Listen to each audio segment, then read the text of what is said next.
두 번째 투자 정보 알아보겠는데요. 위치는 서울시 양천구 목동입니다. 오피스텔 소개해 드리겠습니다. 기본 정보부터 알아볼게요. 네, 양천구 목동에 위치해 있는 오피스텔입니다. 오피스텔 치고는 이 투룸 형태로 되어져 있어서 임차인들이 상당히 조금 선호하는 구조로 되어져 있다. 이렇게 좀 정리를 해드릴 수가 있을 것 같고요. 이 9호선 동천역에서 도보 약 한 4분 정도 거리에 위치했습니다.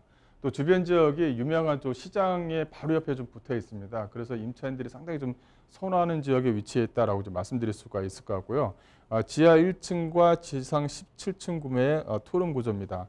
또 9호선 등촌역에서 초역세권이라고 할 수 있죠. 제 걸음으로 약 한 3, 4분 정도 거리인데 약간 그런 그 거리에 위치해 있고, 또 하나는 이 오피스텔이 안쪽으로 쏙 들어가 있지는 않습니다. 이 대로변 쪽에 위치했다는 것도 하나의 좀 특징으로 좀 작용할 수 있다. 이렇게 좀 보시면 될 것 같고요. 매매가 자체가 약 한 3억 초반대입니다. 약 한 3억 1천만 원이 안 되는 3억 850만 원에 구성되어져 있는 투룸 오피스텔입니다. 자, 앞서 상담에서도 잠깐 말씀드렸지만 이 임차인들에게 쾌적한 환경을 제공할 수 있는 오피스텔, 그리고 주변에 인프라가 풍부한 오피스텔이 중요하다라고 말씀을 드렸잖아요. 지금 소개해드리는 이 목동에 위치한 오피스텔이 바로 그런 오피스텔인 것 같아요. 역세권에 위치해 있고요. 주변 인프라도 충분하고요. 또 투룸 구조라는 점까지 꼭 확인해 보시길 바라겠습니다.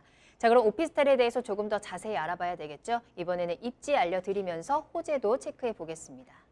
네, 입지를 좀 말씀드리자면요. 이 등촌역에 위치해 있다는 것이 가장 중요합니다. 이 등촌역 쪽에는 앞으로 이 광복 횡단선이 들어가는데요. 이 광복 횡단선이 들어가게 되면 이제 그 환승역이 되는 거죠. 그만큼 등촌역이 앞으로 이 9호선 라인, 그 서부권에서 9호선 라인에 상당히 좀 중요한 역할을 한다. 이렇게 좀 보시면 될 것 같고요. 주변 지역의 뭐 상암권역이라든가 마곡권역, 또 이 목동권역에 위치해 있기 때문에 임차 수요층 상당히 좀 풍부하다라고 말씀드릴 수가 있을 것 같습니다. 또 주변 지역의 좀 그 배우 수요를 좀 보게 되면, 임차 수요를 좀 보게 되면 이 상암 DMC 같은 경우는 약간 4만 명 정도, 이 마곡지구 같은 경우도 이제 앞으로 이제 거의 이제 마무리가 돼가고 있는데 임차 수요층만 하더라도 약간 4만 5천 명 정도가 현재 지금 대기를 하고 있다, 이렇게 좀 보시면 될 것 같아요. 또 하나는 이 앞쪽으로 해서 이제 월드컵 대교가 이제 준공 예정인데요. 월드컵 대교가 이제 완공이 되면 문산간 고속도로하고 또 직결로 연결되는 부분이 있기 때문에 앞으로에 대한 그런 호재로 인한 가격 상승에 대한 폭도 가지고 있다, 이렇게 좀 정리를 해드릴 수가 있을 것 같고요. 이 광복 횡단선을 좀 말씀을 드리자면 이 목동에서 시작돼서 이 청량리역에서 끝납니다. 근데 이 광복 횡단선의 특징은 뭐냐면 직장인 수요층과 대학가 수요층을 모두 다 가지고 있다는 거예요. 그래서 이 광복 횡단선 같은 경우는 일반 노선도 쓰고 급행 노선도 쓰는, 즉 현재 지금 9호선처럼 운영하고 있는 그런 어떤 횡단선으로 만들겠다라는 내용이 안에 좀 들어가 있습니다. 그래서 이제 보시게 되면 이 환승되는 역 자체가 앞으로 급행이 쓰는 노선이다. 즉 9호선 등촌역이 현재 좀 일반 노선이죠. 하지만 앞으로는 이 급행 노선으로 변경될 가능성이 상당히 좀 높다라고 말씀드릴 수가 있을 것 같고요. 약 한 2025년 정도면은 개통될 예정인데요. 이 등촌동 쪽 등촌역과 이 목동 쪽 주변 지역, 즉 등촌로하고도 연결되는 부분이 있기 때문에 이 등촌로 자체가 계속적으로 가격 상승에 대한 지가 상승이 있습니다. 그래서 앞으로 이 오피스텔도 지가 상승에 대한 어떤 가격 상승 폭도 좀 충분히 가지고 있다라고 정리를 좀 해드릴 수가 있을 것 같습니다.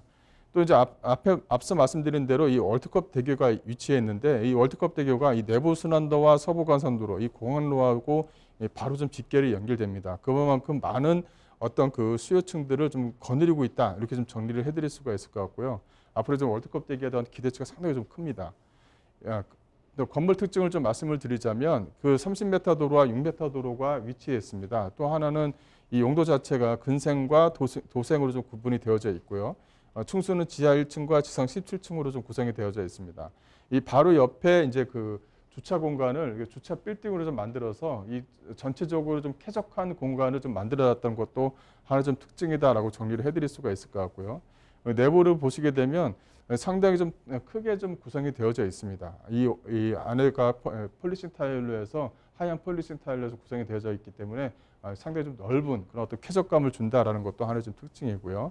그 안방과 작은 방 자체가 좀 크게 좀 연결이 되어져 있습니다. 또 이제 다용도실 자체를 화장실 쪽으로 뺐기 때문에 이 작은 방 자체도 상당히 좀 크게 만들어놨다는 것도 하나의 좀 특징이고요. 또 이제 그 위에 화장실 자체가 상당히 좀 크게 좀 구성이 되어져 있죠. 이 또 하나는 예상 가격을 좀 분석을 해보면 예상 매매가는 약 한 3억 850만 원입니다. 현재 그 전세가 약 한 2억 7,500만 원 정도고요. 그래서 전세를 활용하시게 되면 투자금 자체가 약 한 3천만 원 정도가 가능하고요. 또 이제 월세를 받겠다라고 하게 되면 보증금 1,000만 원에 월 90만 원 정도가 가능하고 또 현재 월 90만 원에 월세가 맞춰져 있는 오피스텔도 있기 때문에 이 대출을 활용하셔서 월세 수익을 좀 넉넉하게 좀 받을 수 있다라는 것도 하나의 좀 특징이다라고 정리해드리겠습니다.